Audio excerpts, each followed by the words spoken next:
Ma'am, good morning, ma'am.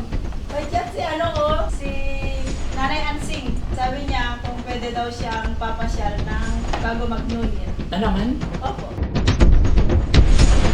Pwede pa ba ako punta dyan bago mag-New Year? Gusto ko pumunta dyan para parang masaya at mababait mga tao dyan.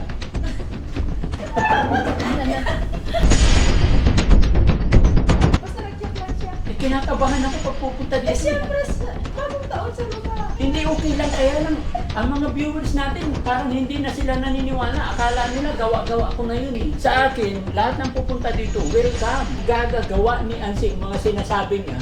Parang hindi na makapaniwala yung ibang tao eh.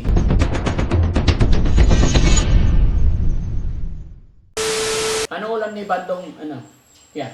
Nuggets. Nuggets na naman ha. Dapat mag-ulam ka rin ng gulay. Sir, good morning. Ma'am, good morning, ma'am. May chat si si Nanay Ansing. Oh, bakit?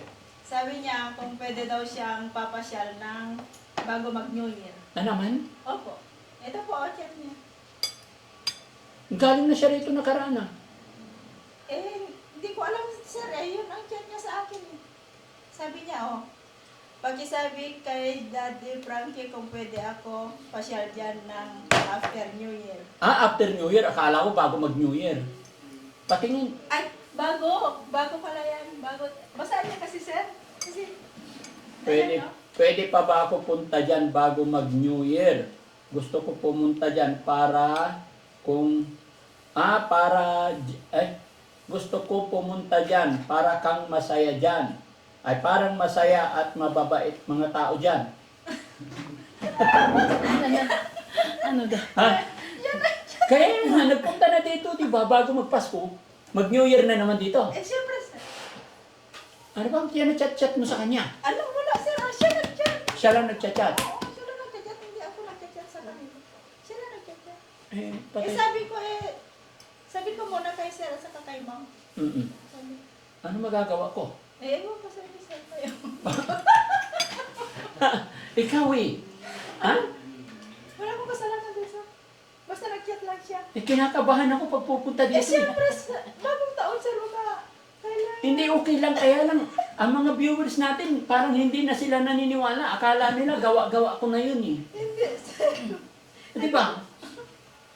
Hindi naman tayo mag-ano, sir, kung hindi siya mag-chat. Oh. Ay, diba? Hindi. Sa akin, lahat ng pupunta dito, welcome. Kaya lang sa pinaggagawa ni Ansing, mga sinasabi niya, parang hindi na makapaniwala yung ibang tao eh. Hindi. Anong oras nag-chat? Ngayon lang? Ayun na, sir. Ito. Ay, ba't ka tumatawa pag nag-chat? Hindi, natatawa lang ako kasi alam ko. Ano alam mo? Ha? Siyempre, alam ko bagong taon. Oh. Ay, bakit ka natatawa kay Ansing? Di ba, sir? Ha? Siyempre, bagong taon, sir. Siyempre, kailangan ng pang-bagong taon. Pambagong taon na. Binigyan na nga nung umalis dito. Mali mo, sir.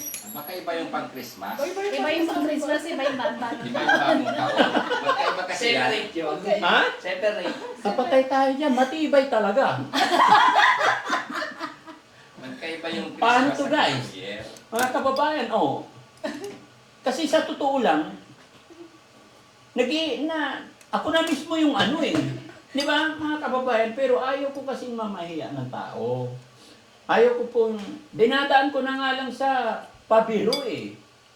Pero ang problema ito, nag-text na, nag-chat na naman kay nanay. Pwede, napupunta daw bago mag-New Year. So, ibig sabihin, iba yung binigay ko ng Pasko? Iba na naman yung bibigay pang New Year? Siguro, sir, yun ang pagkaalam ko dito kasi bakit siya pupunta ng mag-New Year, di kailangan na naman ang... Ay, dapat sa iba naman natin ibigay. Napurdoy-purdoy na ako. Aray ko. Nagkasakit-sakit na. Ha? Nagkasakit na ako lahat-lahat. Hindi na ako makalakad, guys. Tapos, ay, kung alam nyo lang. Kung alam nyo lang yung nararamdaman ko pag nandito si Nanay Ansing. Pero gaya ng sinabi ko, bilang tao na nasa harapan ninyo, hindi tayo pwedeng basta-basta, di ba? Ikaw na lang, pag pumunta dito, ikaw na lang may pag-usap, ikaw naman magbigay sa kanya. Naku, sir, kailangan ko din ng financial, sir. Uuwi yung mga anak ko, kaya nag-iipon ako. O ganon? Oo, sir. Pero syempre, kung may bibigyan tayo, yung iba din. Oo, sir. Ano bang meron talaga si Nanay Ansing? Hindi ko alam, sir. Kapalagay mo? Kailangan na talaga yung pera niya. Hindi, nabigyan ng... Yun ang pagkaalam ko. Kailangan na niya talaga ng pera ni Oliver. Kaya utay-utay. Animal ka. Alam mo, ano? Uutay-utayin na niya. Oo. Yung pera ni Oliver, baka utay-utayin niya. January, February. Hindi. Patay tayo dyan. Sinabi ko na sa kanya, yung pera na yun para sa gamutan o kung gumaling na para sa bahay niya. Eh bakit sinasabi utay-utayin niya na nararamdaman mo? Nararamdaman ko talaga. Hindi ko naisip yun ah. Baka ramdam na talaga. Baka yung 120, January, February, Ay, March. ba yun? Monthly na? Utay-utayin niya papunta dito. Hala, oo nga no, parang hindi ko na nararamdaman yun ah. Parang may point ka. Uutay-utayin niya. Oo, parang ramdam na talaga Ay, yun, sir. hindi na aswang ansing tao sa kanya. Ansing utay-utay. Ha? Parang nararamdaman na yun eh. Ay, Diyos ko, kinakabahan ako. Pag i-upload ko na naman to, kung ano nang iisipin talaga ng mga tao, sa totoo lang. Oo, tingnan mo, sir, pag ano mo yan, papareho kami ng isip talaga, na gano'n na talaga yun. Kasi may Iisipin ng mga viewers. Oo, Oh, kasi, si ano eh. Ano? May pera si Oliver eh. Siyempre, hindi yun titigil. nasabi ko pa naman nakaraan na may mga nagbigay pa. Bukod dun sa 120, may binigay pa. Oh, baka yun, sir. Talaga. Wala. Dapat pala, hindi na natin sinasabi kay Ansing yung pera ni Kuya Oliver. Yun na No? talaga yun. Sa palagay niyo mga kababayan. Kasi oo nga, parang na-open yung mind ko ngayon nung sinabi ni Ate Pele na baka utay-utay, inuutay-utay yung 120. Yun ang Ang galing mo, ang talino mo ha. Mana ka rin kay Ansing, matalino. Ha? Baka yun na talaga, sir. Ha? Bakit ang tatalino nyo? Hindi, napapaisip lang kami, sir, kasi pabalik-balik na siya. Napapaisip lang ba kasi pabalik-balik. Pabalik-balik. Hmm. Wala. Siyempre. Yung binigay nung nakaraan for the month of December. Oo. Hindi. Hindi, para sa Pasko daw yun. Iba na naman yung New Iba Year. yung oo. Pero dito ako napaisip ng malaki yung sinabi ni Yaya na baka inuutay-utay lang yung 120. Dahilan na yung Christmas, New Year. Yun. Baka ako ang hindi aabutin ng New Year. Wag naman, sir. Ha? Kayo naman ang humarap sa kanya para hindi ano. Kasi iniisip na iba yung upload natin kagabi. Ay, sabi nila mukhang pinagluloko na tayo ni DE pa, sabi nila. Pero kung alam nyo lang guys, talagang nagkakasakit na ako kay Nanay Ansing. Napilay lang na yung pa ako. Tapos darating na naman ang... Pwede bang maglipat bahay na lang tayo? yung hindi nila alam. Ha? Kasi, naku mga kababayan, tignan nyo. Nagkapilay-pilay na po ako, hindi na ako makalakad ng maayos. No? Nadagdagan, sir. Nadagdagan yung pilay mo dahil kay Ansing. Opo. Sige na guys, ayan, wala tayong magagawa, wala akong magagawa. Kung sino yung pumupunta dito o pupunta. Lahat, normal, hindi ako kinakabahan. Pero pag sinanay Ansing, naku, parang hindi ako abutin ng New Year. Nagkakasakit ako. Di ba? Kasi, iniisip ko nga po, yung sinasabi ng mga viewers, sabi ng mga viewers, parang pinagluloko ko na sila. Eto mga kababayan, hindi ako nagbigay ng contact number kay Nanay Ansing. Ang nakaka-contact niya, si Nanay Peli. Kasi ang kumuha ng contact kay Nanay Peli, si JJ. JJ. Ngayon, nakikikontak na rin si Ansing sa'yo. Eto, anong petsa ngayon? 27 ngayon guys. At ang mensahe, bago mag-New Year, pupunta ulit. Either bukas o sunod na araw. Yes. 29 or 30. Oo. Grabe naman. Han, inom ka. Oo. Uuwa ako sa naririnig ko. Ayoko na, ayoko na. Oh, Diyos ko. Ibigay na natin si Kuya Oliver pagpunta ng punta dito every other day. No, tayo na lang pumunta dun sa kanila.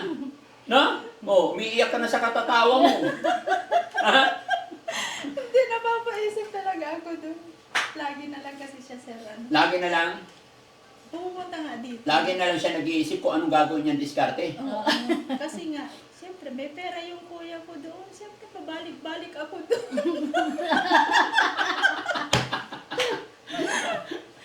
Wala nga yung pera ng kuya ko doon. Siyempre uta-utayin na niya yun.